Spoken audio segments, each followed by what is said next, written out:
Hello मेरे प्यारे बच्चों, स्वागत है आपका अपने चैनल अकाउंट्स वाला पर।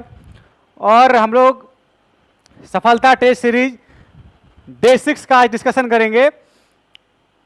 और इस सीरीज में हम लोग देखेंगे कि आप जो क्वेश्चन अपने टेस्ट में बनाए थे उसका आंसर आप सही बनाए थे, गलत बनाए थे। इस सॉल्यूशन के थ्रू, इस वीडियो के थ्रू आप चेक कर पाएंगे अपने आंसर्स को। तो चलिए एक एक करके स्टार्ट करते हैं। क्वेश्चन नंबर 1 ये रहा आपके स्क्रीन पर। कह रहा है पहला क्वेश्चन, कहता है want satisfying power of the commodity is. कह रहा है कि आपके वांट्स को, आपके डिजायर को जो फुलफिल कर दे उसको हम लोग, उसका नाम क्या कहते हैं। कहा कि want satisfying power of the commodity is called. आपको पता है कि want satisfying power of the commodity को यूटिलिटी कहा जाता है ना। तो देखिए आपके पास है यूटिलिटी का ऑप्शन। पहला बोला कंजम्पशन, ये तो गलत है। दूसरा बोला यूटिलिटी, बिल्कुल ये सही आंसर है। तीसरा बोला प्रोडक्शन, ये गलत है। और चौथा बोला वैल्यू एडिशन। तो क्या हो गया, want satisfying power of the commodity is called utility. चलिए हम लोग क्वेश्चन नंबर 2 पे चलते हैं। कहता है formula for calculation of marginal utility. आपको मार्जिनल यूटिलिटी निकालने का दो फॉर्मूला बताएं। पहला MUN equal to TUN minus TUN minus 1। और दूसरा फॉर्मूला आप MU का जानते हैं क्या, delta TU divided by delta Q। ठीक है, तो देखिए आपके पास ऑप्शन है क्या इस प्रकार का। पहला वाला MUN इक्वल टू TUN, ये प्लस, ये गलत है। दूसरा वाला MUN, ये भी गलत है। तीसरा वाला MUN equal to TUN minus N minus 1। तो option number C is the right answer. चलिए नेक्स्ट क्वेश्चन पे चलते हैं। कहता if the consumer consumed one commodity X he will be in equilibrium when. तो आपको पता है कि एक कमोडिटी के केस में कंज्यूमर इक्विलिब्रियम होने का कंडीशन है MUX इक्वल टू प्राइस। मतलब जितना उस गुड्स का मार्जिनल यूटिलिटी है उसके बराबर उसका प्राइस होना चाहिए, है ना। तो देखिए तो ऑप्शन है ये बोला लेस देन, ये गलत है। ये दूसरा बोला MUX इक्वल टू PX, ये बिल्कुल सही आंसर है। ये ग्रेटर देन भी नहीं होगा।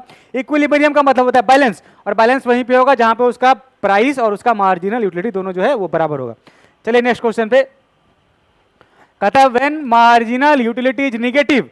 आपको हम रिलेशन बताए हैं कि जहां पे मार्जिनल यूटिलिटी जो है वो निगेटिव हो जाए तो वहां पे टोटल यूटिलिटी जो है वो फॉल या डिक्रीज करना स्टार्ट कर देता है। टोटल यूटिलिटी जो है वो डिक्रीज, या इसको बोलते हैं हम लोग डिमिनिश, या घटना या फॉल करना। तो देखिए आपके पास है ना, पहला बोला जीरो तो जीरो नहीं होगा, क्योंकि जहां पे MU 0 होता है वहां पे जो है वो TU का वैल्यू जो है मैक्सिमम होता है। तो बोला कि MU निगेटिव होगा तो TU जो है हमारा डिक्रीज करना स्टार्ट हो जाएगा। तो ये देखिए ऑप्शन नंबर बी जो है वो हो गया डिमिनिश। तो MU जहां 0, MU जहां निगेटिव तो TU वहां पे डिक्रीज करना स्टार्ट करता है। चलिए नेक्स्ट क्वेश्चन पे। कहता when TU increases at a decreasing diminishing rate MU must be. तो कहता है आपको पता है कि MU हमेशा फॉल ही करता है, और डिक्रीजिंग MU आप पढ़े हैं कि MU जब भी डिक्रीज करे तो TU तो बढ़ेगा, लेकिन हमारा डिक्रीजिंग रेट से बढ़ेगा, डिक्रीजिंग रेट से।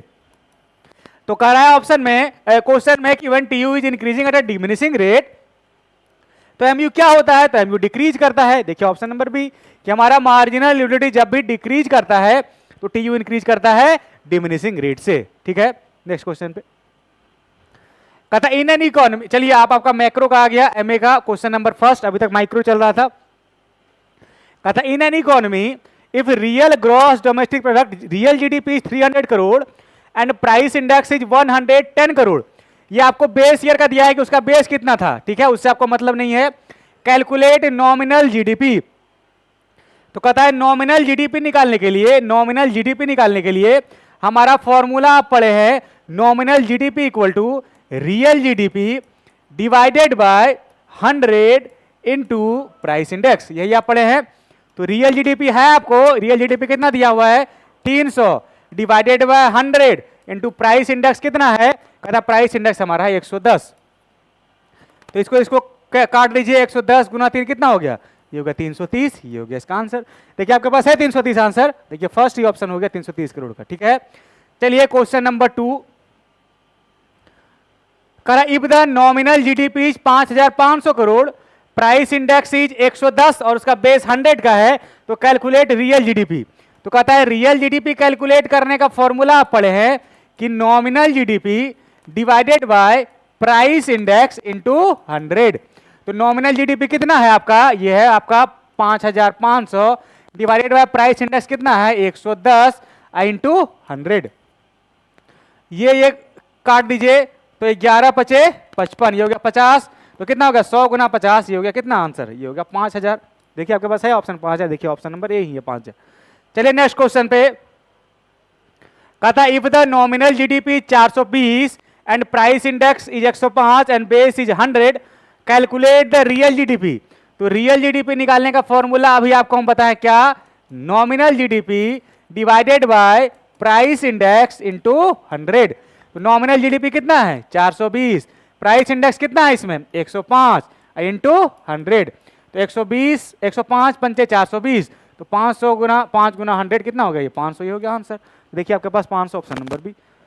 नेक्स्ट क्वेश्चन कहता है depreciation is also known as, कहता है डेप्रिसिएशन को क्या किस नाम से जानते हैं, और तो आपको पता है डेप्रिसिएशन को कंजम्पशन ऑफ फिक्स्ड कैपिटल भी कहते हैं, ठीक है।